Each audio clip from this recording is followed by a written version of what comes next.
వేద పండితులచే శుభకార్యాలు పూజలు హోమాలు జాతకాలు ఆఫీస్ పూజలు చేయించుట కొరకు పూజారీస్.com. నమస్కారం, వెల్కమ్ టు సుమన్ టీవీ. నేను గీతాంజలి. ప్రస్తుతం మనతో పాటు శ్రీచక్రపీఠ వ్యవస్థాపకులు, ప్రముఖ జ్యోతిష్యులు, అందరికీ సుపరిచితులైన వ్యక్తి శ్రీ ప్రదీప్ జోషి గారు. వారితో మాట్లాడదాం. గురుగారు నమస్కారం అండి. శ్రీమాత్రే. శ్రావణ మాసం అంటేనే మొత్తం ప్రతిరోజు ఒక పండగలా ఉంటుంది. ప్రత్యేకించి ఇక్కడ మనకి అందరికీ ఇష్టమైన, పిల్లలకి పెద్దలకి మరీ ముఖ్యంగా తల్లులకి ఇష్టమైన పండుగ కృష్ణాష్టమి. ఎందుకంటే పిల్లల్ని చక్కగా కృష్ణుడిలాగా అలంకరించి మురిసిపోతూ ఉంటారు చూసుకుని. అయితే కృష్ణాష్టమి ఈసారి మళ్ళీ సందిగ్ధత ఏర్పడింది తారీఖుల్లో అని చెప్తూ ఉన్నారు. 26, 27 అంటే ఎప్పుడు జరుపుకోవాలనేది ఒకటండి. ప్రత్యేకించి ఆ రోజున ఎన్నో పరిహారాలు చేసుకోవచ్చు, కృష్ణయ్యని ఇలా పూజించవచ్చు, ఇలా ఆరాధించాలి, ఇలా నైవేద్యాలు పెట్టాలని ఎన్నో వింటున్నాం. మీ మాటల్లో చెప్పండి, అసలు కృష్ణాష్టమి రోజు ప్రతి ఒక్కరూ ఏం చేయాలి? శ్రీ గురుభ్యో నమః. శ్రీమాత్రే నమః. కృష్ణాయ వాసుదేవాయ హరయే పరమాత్మనే ప్రణత క్లేశనాశాయ గోవిందాయ నమో నమః. కృష్ణాయ నమః. కృష్ణ అంటే అర్థం ఏమిటంటే ఆకర్షణ. కృష్ణ మంత్రం ఎన్నిసార్లు మనం కృష్ణ కృష్ణ అంటే మనకంత ఆకర్షణ శక్తి పెరుగుతుంది, అంత విచక్షణ పెరుగుతుంది, అంత జ్ఞానం పెరుగుతుంది. కృష్ణనామస్మరణ అద్భుతమైన నామస్మరణ. ఎవరైతే కృష్ణనామస్మరణ తమ జీవితంలో చేస్తూ ఉంటారో రెగ్యులర్గా, వాళ్ళ జీవితంలో ఎలాంటి విపత్తులు వచ్చినా ఆ విపత్తులను ఎదుర్కొనే విచక్షణ జ్ఞానము మనకి భగవంతుడు ఇచ్చేస్తాడు, కృష్ణుడు ఇచ్చేస్తాడు. కృష్ణుడు పక్క నుండి నడిపిస్తాడు. కృష్ణ అందులో పని కృష్ణాష్టమి, కృష్ణావతారము సంపూర్ణ అవతారం. కృష్ణావతారము, రామావతారము సంపూర్ణమైనటువంటి విష్ణు అవతారం. మిగతా అన్ని కూడా అంశీభూత అవతారం. అందులోనూ కృష్ణావతారము యోగేశ్వర అవతారం.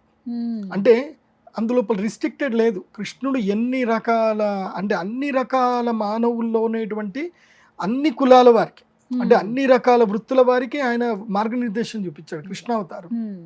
అదే రామావతారంకి వెళ్తే క్షత్రియ ధర్మం మాత్రం చెప్పాడు, కానీ కృష్ణావతారం అట్లా చెప్పలే. ఇటు క్షత్రియ ధర్మం చూపించాడు, ఇటు బ్రాహ్మణ ధర్మం చూపించాడు, అందరికీ ధర్మం బోధించాడు. అందులోపల భగవద్గీత మనకు ఉపదేశం చేశాడు. కృష్ణతత్వాన్ని అర్థం చేసుకుంటే లైఫ్ని ఈజీగా గడపచ్చు. కృష్ణతత్వం అర్థం చేసుకుంటే ఎవరిని ఎక్కడ బోల్తాలు కొట్టించాలి, ఎవరికి ఎక్కడ మనం ట్రీట్మెంట్ ఇవ్వాలి, ముళ్ళుని ముళ్ళుతోటి తీయాలి అన్నట్టుగా కృష్ణుడు ఎవరిని ఎక్కడెక్కడ ఎట్లెట్లా తొక్కాలో అన్నీ నేర్పించాడు మనకి. మంచి చేసేవాడికి మంచి ఎలా చేయాలో నేర్పించాడు, చెడు చేసేవాడికి చెడుతోటి ఎలా చేయాలో నేర్పించేశాడు. కృష్ణావతారాన్ని మించిన అద్భుతం ప్రపంచంలో ఇంకెక్కడ లేదు. ఒక మనిషి తన జీవిత కాలంలో ఒక వ్యక్తి గురించి తెలుసుకోవాలి అనుకుంటే అది కేవలం ఒక కృష్ణుడి గురించి. ఒక కృష్ణతత్వం పూర్తిగా నేర్చుకుంటే జీవితంలో అన్ని నేర్చుకున్నట్టు. ఏ వయసు వారికి తగ్గట్టుగా ఆ వయసు వాళ్ళు అన్ని ఉన్నాయి. బాలలీలలు ఉన్నాయి కృష్ణతత్వంలో. యుక్త వయసులో ఎలా ఉండాలని ఉంది, రాజధర్మం ఎలా పాటించాలని ఉంది, సంధి ధర్మం ఎలా పాటించాలి, స్నేహ ధర్మం ఎలా చేయాలి, ఒకరు తను నమ్మి వస్తే శరణాగతి ఉన్నప్పుడు ఎలా చేయాలి, ప్రతిదీ నేర్పించాడు కృష్ణుడు. జీవిత పాఠాలన్నీ కూడా మనకి కృష్ణుడు నేర్పించేశాడు. అందుకే భాగవతం చదవాలి. మనిషి అన్న పుట్టిన ప్రతి ఒక్కడు కూడా భాగవతం చదవాలి. ప్రతి ఒక్కరి ఇంట్లో శ్రీమద్ భాగవతం ఉండాలి. మీరు గోరఖ్పూర్ గీతా ప్రెస్ వెళ్ళారనుకోండి, 150 రూపాయలు పెడితే మీకు ఇంత పెద్ద పుస్తకం వస్తుంది. శ్రీమద్ భాగవతము తెలుగు వచనం. మీకు ఎక్కడ పోయినా గోరఖ్పూర్ గీతా ప్రెస్ లో మీకు దొరికిపోతుంది. ప్రతి ఇంట్లో మీకు తెలుగులో దొరుకుతుంది, హిందీలో దొరుకుతుంది, ఇంగ్లీష్లో దొరుకుతుంది, అన్ని భాషల్లో దొరుకుతుంది. మీరు మహాభారతం అంతా చదవాల్సిన అవసరంలా, శ్రీమద్ భాగవతం ఒక్కడ చదువుతుంది చాలు. శ్రీమద్ భాగవతం తెలుగు వచనం మీకు రామకృష్ణ మఠంలో వెళ్ళినా దొరుకుతుంది. దాంట్లో 3 భాగాలు ఏముంటుంది, కానీ శ్రీమద్ భాగవతము గోరఖ్పూర్ గీతా ప్రెస్ తెలుగు వచనం ఉంటుంది. అది తీసుకొని చదవండి, మొత్తం తెలుగులో హ్యాపీగా చదవండి. జీవిత కాలం మొత్తం చదవాల్సిన పుస్తకం. అయితే కృష్ణతత్వం అర్థం చేసుకోవాలి అని అంటే కృష్ణుడి గురించి మనం పెద్దగా చదవకున్నా కృష్ణుడు మనకు నేర్పిస్తాడు. ముఖ్యంగా ఏంటంటే ఇప్పుడు కృష్ణాష్టమి వస్తుంది. చాలా మంది కన్ఫ్యూజన్ 27, 26, 27. ఏ కన్ఫ్యూజన్ వద్దు. ఇది ఒక పద్ధతి, ఒక్కొక్క పద్ధతిని పాటిస్తారు. అంటే మధురలో ఎలా చేస్తారని కొన్ని మనం చూస్తూ ఉంటాము. ఎక్కడైనా రోహిణీ నక్షత్ర పరివ్యాప్తం, కృష్ణుడు జన్మ నక్షత్ర పరివ్యాప్తం ఉంటుంది. రాముడిదైనా కృష్ణుడిదైనా జన్మ నక్షత్రం ఉండాలి. జన్మ తిథి కాదు, నక్షత్రం. పుట్టుకకి నక్షత్రం స్వీకరించాలని జ్యోతిష్యం చెప్తాం. అయితే జన్మాష్టమి అని అంటారు మనం.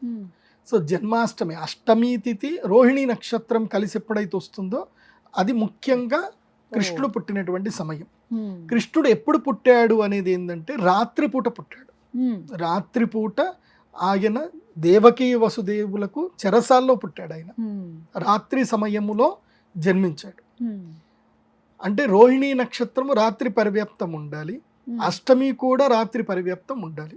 ఉన్నప్పుడే కృష్ణ జన్మ అనేది చెయ్యాలి. ఇటు స్మార్తులైనా మధ్వలైనా ఎవరైనా సరే కృష్ణుని యొక్క జన్మ మాత్రం 26వ తారీఖు రాత్రి మాత్రమే చేస్తారు. అయితే ఒక్కొక్కళ్ళు ఒక సాంప్రదాయం ఏముంటుంది అని అంటే, వాస్తవంగా ఇప్పుడు మేము వైష్ణవులు, మేము మధ్వ సాంప్రదాయం, మా గురువుల యొక్క ఆజ్ఞ ప్రకారం మా సాంప్రదాయం ఎలా ఉంటుంది అని అంటే, కృష్ణుని యొక్క జన్మ అయ్యేంత వరకు ఉపవాస దీక్షలు పాటించాలి. అష్టమి రోజు ఉపవాసం ఉంటాం పూర్తిగా, ఉదయం మొదలు. అంటే ఈ 26వ తారీఖు ఇప్పుడు అష్టమి ప్రారంభమైంది కాబట్టి 26వ తారీఖు రోజున మేము అంతా ఉపవాసమే ఉంటాం. ఉపవాసం ఉండి రాత్రి కృష్ణ జన్మ అయ్యేంత వరకు మేము ఉపవాస దీక్షలోనే ఉంటాం. కృష్ణ జన్మ అయిపోయింది, కృష్ణ జన్మోత్సవం అయింది, అప్పుడు మా అందరికి ప్రసాదం పెడతారు. అంటే తీర్థము ప్రసాదం పెడతారు. రాత్రిపూట భోజనాలు ఉండవు, తీర్థము ప్రసాదం ఇస్తారు. సో ఏదో తీర్థం తీసుకుంటాము, అటుకులు ప్రసాదం ఇస్తారు, తినేస్తాం, పడుకుంటాం. మళ్ళీ నెక్స్ట్ డే కృష్ణ జన్మోత్సవం, ఉత్సవం జరుగుతుంది. కృష్ణుడు పుట్టాడు కదా, ఇప్పుడు జన్మ ఉత్సవం జరగాలి, పుట్టినందుకు ఉత్సవం. నెక్స్ట్ డే 27వ తారీఖు ఉత్సవం చేస్తారు. 26వ తారీఖు దీక్ష. కృష్ణుడు ఎప్పుడు పుడుతున్నాడు, కృష్ణుడు పుట్టబోతున్నాడు అని మనం అందరం కూడా తదేకంగా ఎదురు చూస్తూ ఆ కృష్ణుని యొక్క తాదాత్మకమైనటువంటి సేవ చేయడం. సాంప్రదాయ ప్రకారం ఏం చేయాలి కృష్ణాష్టమి రోజు చెప్తాను వినండి. అదే 26వ తారీఖు వస్తుంది. 26 నాడు ఏం చేయాలి అని అంటే, మనము బంకమట్టి తెచ్చుకోవాలి. బంకమట్టి తెచ్చుకొని ఆ బంకమట్టితోటి కృష్ణుని యొక్క పూర్తిగా ఒక బృందావనం తయారు చేయాలి.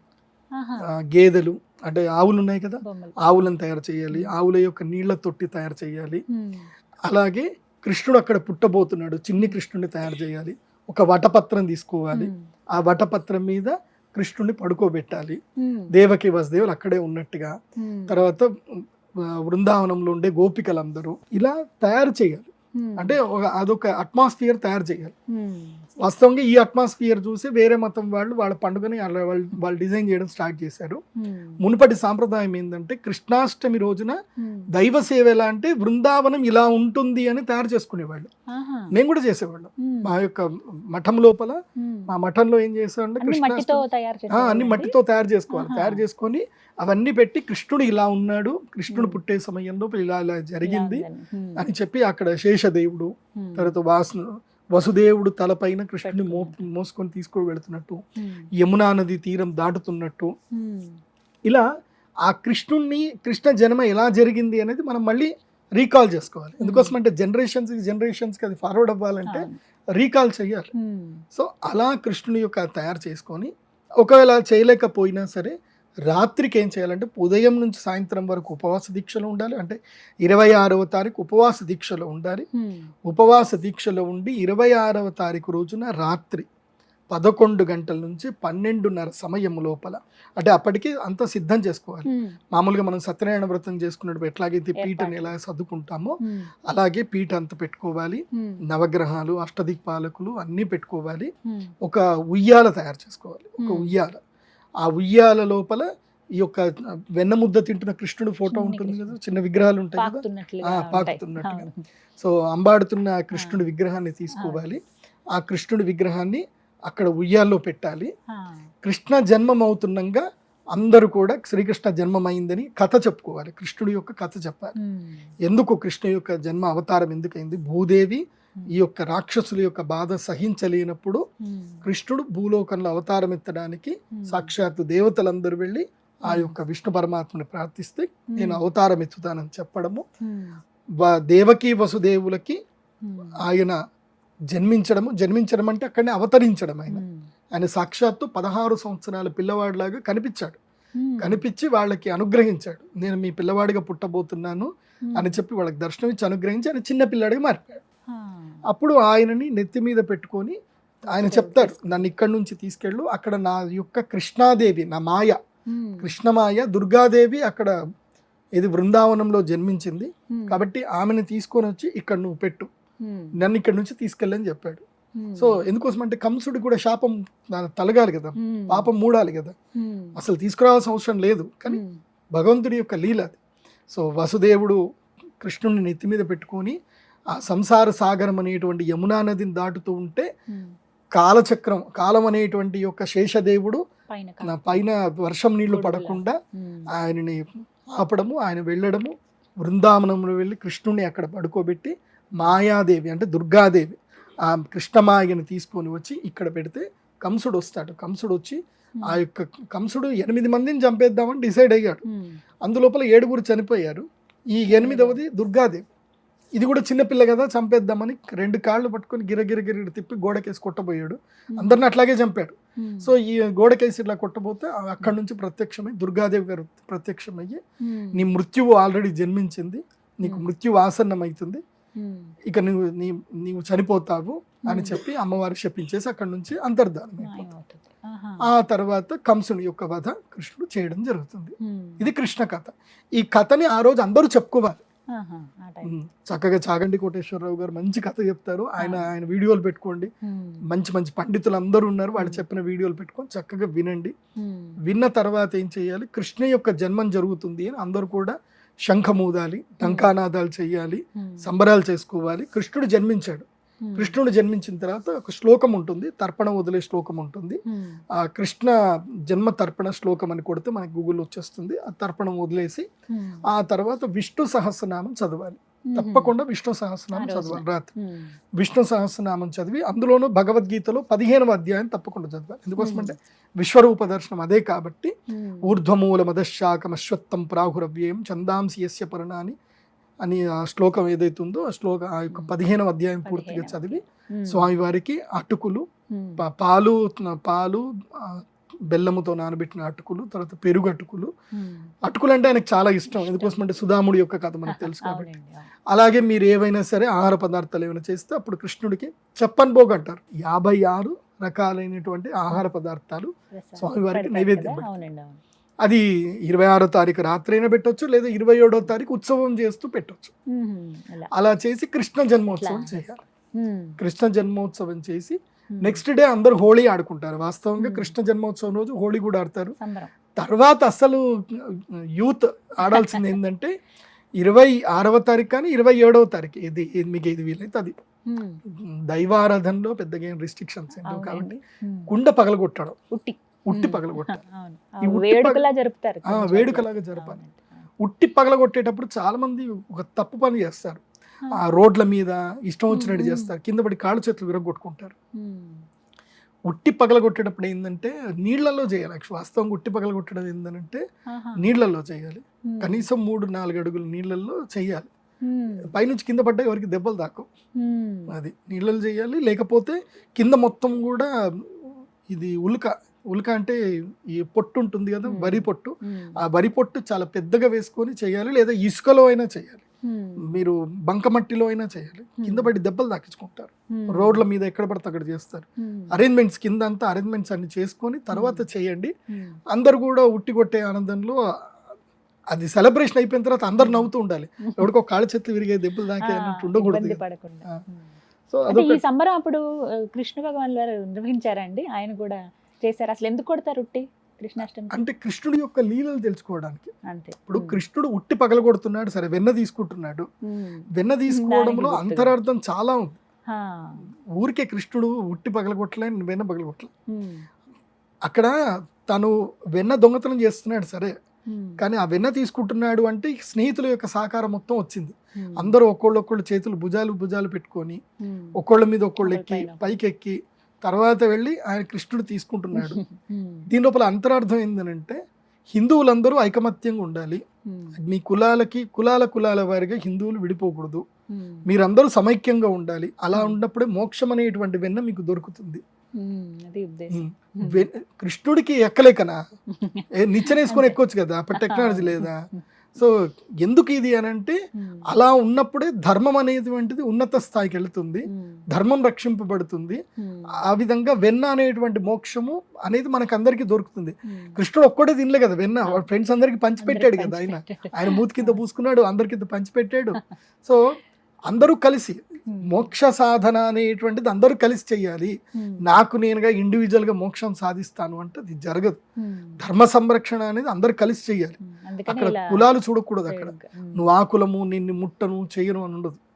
నేను ఇప్పటికీ నేను కృష్ణతత్వం నాకు ఎంత ఇష్టం అని అంటే, నేను ఇప్పటికి కూడా ఎవరైనా ఇంటికి వెళ్ళినా వాళ్ళు మంచినీళ్ళు ఇస్తే తాగుతాను. మీరు ఆ కులము ఈ కులము అని నేను మాట్లాడను. ఎవరు వచ్చినా ముట్టద్దు చెయ్యొద్దు అని చెప్పాం. మా అమ్మవారి దేవస్థానంలో కూడా మీరు చక్కగా నీట్గా రెడీ అయ్యారండి, గుడి లోపలికి వెళ్ళండి, అమ్మవారిని దర్శనం చేసుకోవడం కూడా చెప్తాను నేను. మేము సహస్ర కుంభాభిషేకం చేసినప్పుడు అందరినీ లోపలికి పంపించాం. స్నానం చేసి పరిశుద్ధిగా రండి, ఆత్మశుద్ధి కావాలి, దేహశుద్ధి ఆత్మశుద్ధి ఉంటే చాలు. నీ కులంతో నాకు అనవసరం. దైవానికి అందరూ సమానమే. కృష్ణయ్య కూడా అలాగే అంతే, కృష్ణుడు కూడా అంతే. అందుకే హైందవ ధర్మం గొప్పది. మనం అందరం హిందువులం. మన గడప లోపలి వరకు మన కులము, మన ఇంట్లో పెళ్లి చేసుకోవాలన్నా, సంబంధాలు మాట్లాడుకోవాలన్నా, మన ఇంట్లో పంచాయతీలో మన కులం వరకు. గడప దాటాము అంటే మనం అంతా హిందువులము, మనదంతా ఒకే దేశము, మన దేశాన్ని కాపాడాలి, మన ధర్మాన్ని కాపాడాలి. అదే మన యొక్క ఆలోచన ఉండాలి తప్ప వేరే ఆలోచన ఉండకూడదు. అందుకే కృష్ణాష్టమి కృష్ణుడి యొక్క వెన్న. ఇంకోటి తెలుసా, వెన్న తత్వం ఏంది అంటే, దేవుణ్ణి చూపించని చాలా మంది అంటారు. ఇప్పుడు మనకి వెన్న డైరెక్ట్ కనిపిస్తుందా? ఆవు పాల నుంచి డైరెక్ట్గా వెన్న బయటకు వస్తుందా? రాదు. ఆ వెన్నని ఏం చేయాలి, దానికి ఒక ట్రీట్మెంట్ చేయాలి. వెన్న చిలకాలి, వెన్న చిలుకుతున్న ఆవు పాలను తోడుబెట్టాలి, పెరుగు అవ్వాలి, పెరుగులో మజ్జిగ అవ్వాలి, మజ్జిగను చిలకాలి, చిలికిన తర్వాత వెన్న వస్తుంది. సో వెన్న ఊరికే రాదు. అలాగే భగవంతుని యొక్క దర్శనం మనకు ఊరికే దొరకదు. సో మనం కూడా సాధన చేయాలి. సాధన చేయకుండా భగవద్ దర్శనం దొరకదు అనేది మనకు అర్థం. అందుకే మళ్ళీ వెన్న కరగబెడితే నెయ్యి, ఆ నెయ్యి కాలుస్తే అది ఊర్ధ్వలోకానికి వెళ్ళిపోయి అమృతమైన జలధారగా వస్తుంది. సో ఎంత శక్తి ఉంటుంది అనేది మనకి భగవత్ తత్వం చెప్పింది. అందుకే భగవత్ తత్వాన్ని తెలుసుకోండి. కృష్ణాష్టమి రోజున సంతోషంగా కృష్ణుని పూజించండి. మీ పిల్లల్ని అలంకరించండి, ఆడపిల్లల్ని అలంకరించండి, మగ పిల్లల్ని అలంకరించండి, అందరినీ అలంకరించండి. అడుగులు వేస్తారు. వాస్తవంగా చాలా మంది కొన్ని విషయాలు తెలియదు, అది కూడా చెప్తాను. ఏం చేయాలి పిల్లల్ని అలంకరించిన తర్వాత అంటే, ఒక ఏదైతే గనక ప్లేట్లో కుంకుమ నీళ్లు కలిపేసి మీ పిల్లల కాళ్ళు దాని మీద పెట్టి వాళ్ళ కాళ్ళతోటి అడుగులు వేసుకుంటూ దేవుడి గద్దాక తీసుకెళ్ళండి. వాళ్ళతో వేయించాలి అడుగులు. భగవత్ స్వరూపం, పిల్లలే భగవత్ స్వరూపం. ఆ పిల్లల అడుగులు ఎవరు వస్తున్నారు అని అనాలి. కృష్ణుడు వస్తున్నాడు మా ఇంటికి అని అనాలి. అలా కృష్ణుడి యొక్క బుడి అడుగులు వేస్తుంటే వెనక నుంచి కెమెరా పెట్టుకొని చక్కగా చేసి రీల్స్ చేసుకోండి. అందరికీ ఈ ధర్మానికి సంబంధించి అందరికి వ్యక్తపరచండి. ఒక్క మన హిందూ ధర్మంలోనే ఎంత గొప్పది అని అంటే, ఇటు శ్రావణ మాసం వస్తే ఆడపిల్లల్ని పూజిస్తాం. ఆడపిల్లకి వయసుతో సంబంధం లేకుండా వాళ్ళకి చక్క కాళ్ళకి పారాయణ పెడతాం, వాళ్ళ లక్ష్మీదేవిలా పూజిస్తాం. ఇవి అష్టమి వచ్చింది, చిన్న పిల్లలందరినీ కూడా మనం కృష్ణుడిలాగా పూజిస్తాం, అల్లారు ముద్దుగా ఆడిస్తాం, అలంకరణ చేస్తాం. మన దాంట్లో అలంకరణ ఉంటుంది, అందం ఉంటుంది, ఐశ్వర్యం ఉంటుంది, ఆనందం ఉంటుంది, వైభోగం ఉంటుంది, ఎంత సంబరాలు ఉంటాయి మన పండుగల్లో. సో ఇలాంటి పండుగలు అందరూ చేసుకోండి, హ్యాపీగా ఉండండి, సంతోషంగా ఉండండి. నేను ఒకటే చెప్తాను, మన మనస్సు ఎంత ప్రశాంతంగా ఎంత నిష్కల్మషంగా ఉంటే దైవ సన్నిధానం మన మనసులో అంత ఉంటుంది. గజిబిజి వేసుకొని కోపము, ద్వేషము, ఈర్ష, అసూయ అవన్నీ కూడా ఏంటంటే చీకటి లాంటి, ముళ్ళ లాంటి. ఇప్పుడు ముళ్ళ చెట్లు ఉన్న ప్రదేశంలో మనం ఉంటామా? ఉండవు. అలాగే భగవంతుడు కూడా అలాంటి మనసులో ఉండడు. అందరూ బాగుండాలి, అందరికీ మేలు జరగాలి, అందరికీ కడుపు నిండి అన్నం తినాలి, అందరికీ మంచి బట్టలు దొరకాలి అని ఏదైతే ఒక మంచి ఆలోచన, ఫుల్ పాజిటివ్ థింకింగ్ ఎప్పుడైతే నీ మనసులో ఉంటుందో భగవంతుడు అక్కడ కూర్చుంటాడు. చక్కగా ఈ 2 రోజులు సంబరంగా చేయండి. ముందు రోజు ఇంట్లో చేసుకుని తర్వాత రోజు ఆలయానికి వెళ్ళినా తర్వాత సెలబ్రేషన్ చేయండి, ఉత్సవం చేయాలి. కృష్ణాష్టమి అంటే నీ ఇంట్లో పూజ కొంతసేపు చేయాలి, మళ్ళీ కాలనీలో అందరు కలిసి పూజ చేయాలి. అది కృష్ణోత్సవం అంటే. అందులోపల క్విజ్ పోటీలు పెట్టండి. ఇప్పుడు అపార్ట్మెంట్లో ఉంటారు, అపార్ట్మెంట్లో ఒక ప్రైజ్ అనౌన్స్ చేయండి అందరికి. అందరి పిల్లలందరికీ కూడా కథ చెప్పండి, కృష్ణుడు కథ మొత్తం గంట సేపు చెప్పండి. అందులోపలనే క్వశ్చన్స్ అడగండి, బాగుంటుంది కదా. పిల్లలు కూడా నేర్చుకుంటారు, తెలుస్తుంది ధర్మం గురించి, వాళ్ళకి ఒక ఐడియాలజీ వస్తుంది. సో అట్లా క్విజ్ పోటీలు పెట్టండి, ప్రైజ్లు ఇవ్వండి వాళ్ళకి, బాగా చేయండి. కృష్ణాష్టమి అయితే ఇలా మీరు అంటుంటేనే అర్థమవుతుంది ఎంత సంబరంగా చేసుకోవచ్చు. చక్కగా వివరించారు గురుగారు. నమస్తే అండి. శ్రీమాత.